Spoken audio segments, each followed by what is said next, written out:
Came out this morning to go for a little walk and to check on our wheat that we planted. I kept telling Glenn that what he was seeing down here was not just grass, but I think he might be right. That is definitely not wheat. That is grass.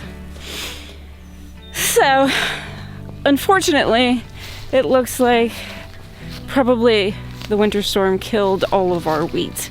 Maybe if we were able to get this in a little bit earlier and get it better established, you know, it probably would have survived. We're probably going to be doing another plot over here of spring wheat, which is only probably, let's see, it's February, maybe a couple months away from getting that in the ground. One of the things that I had a question about when we were looking into growing our own wheat was what is the difference between spring wheat and winter wheat? And you see a lot more winter wheat grown, and the reason for that is the winter wheat produces much better than the spring wheat does, interestingly.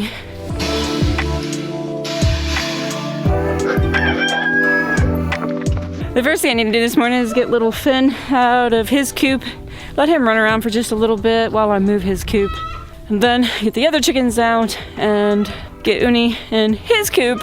And I think what I'm gonna do is this evening have Glenn help me move Uni's tractor out of here. That way it's a little easier to move Uni around, because we're trying to keep these roosters separated until we finish their fencing for their separate bachelor pad area. What do we do with all the possibilities? Doesn't it scare you like it scares me? What do we do with all the possibilities we don't think about? Uni, whenever I come out here in the morning, as soon as he hears me, he jumps on top of this straw and stares out the window at me. Hey, Uni.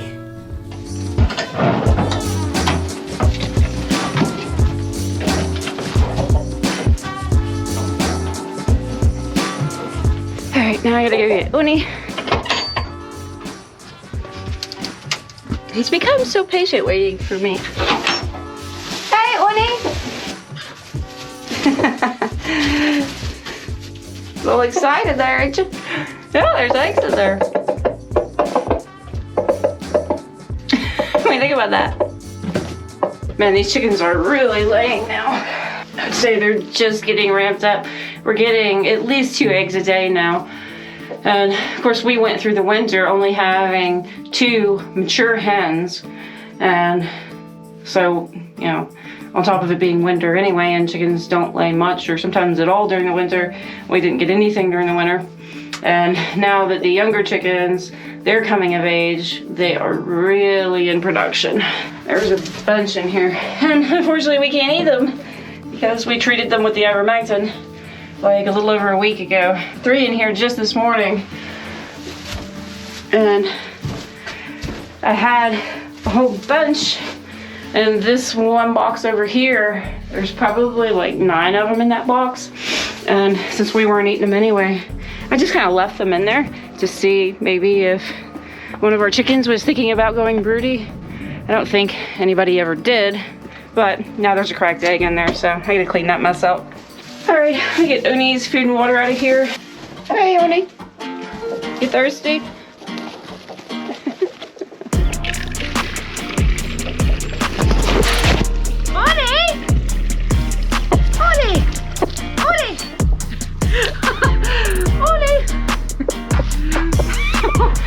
What did you do to my camera? Oni!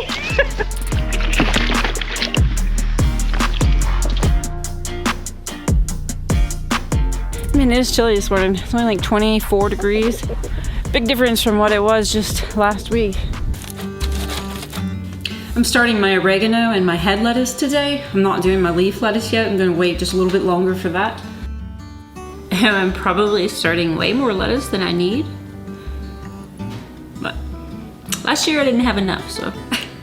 I want to check on this maple tree that we have tapped that actually has buds on it already, because I think if they progress anymore, I'm going to take this tap out and move it to another tree. I haven't noticed buds on any of the other maples, so this tree is just, it's never been a great producer, but this year it's just not really giving us anything hardly. So far, it doesn't look like the hickory tree is going to work out as something tappable. What does come out of it is super, super thick, and it doesn't really run well. And it just doesn't seem to be producing very much. I mean, you have to figure there's a reason why they aren't commonly tapped, so I guess that's why. I'm gonna leave the tap in though and see if it's gonna do anything else. I think if this other bucket down here doesn't really have much in it, I'm probably gonna leave these out here for today and just collect it tomorrow. It's barely got anything in it, but it is dripping, so. You wanna come with me, Oni? You wanna go for a walk? This bucket that we put up here in the woods, it's up this steep, muddy bank. Glenn put our little bridge in down here and made me a stone step pathway. Pretty sweet. Boy, this one is really dripping. Maybe half a gallon in there. It looks like they're all just kind of getting started. More daffodils coming up. You gotta go through here, Oni. Come on, let's go to check this tree. Here comes my chicken.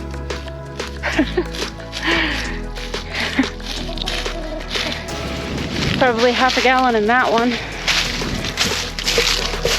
Come on, my chicken.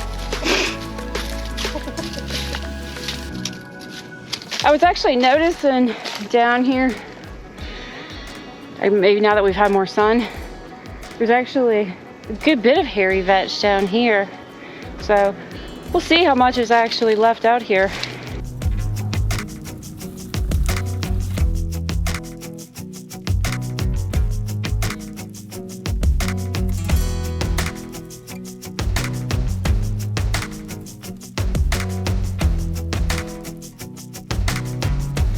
What you doing, Oni?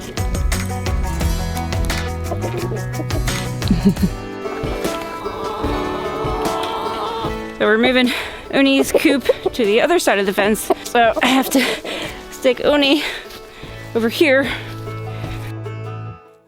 because we have to open the fence to get his coop out,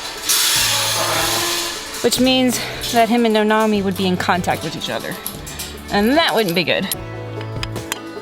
It'll be all right, Oni. I'll let you back in when we move your house.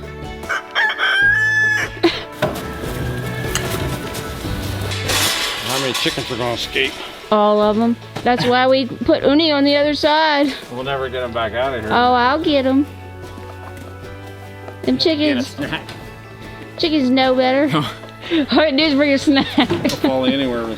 Yeah. Trying to escape. Get.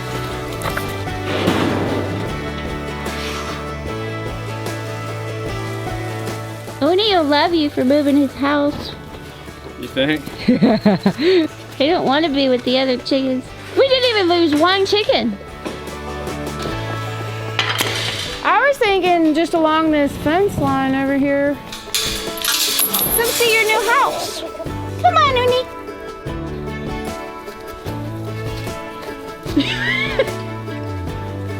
You ain't gonna do nothing, Uni. Behave yourself. Laugh there. Look at him.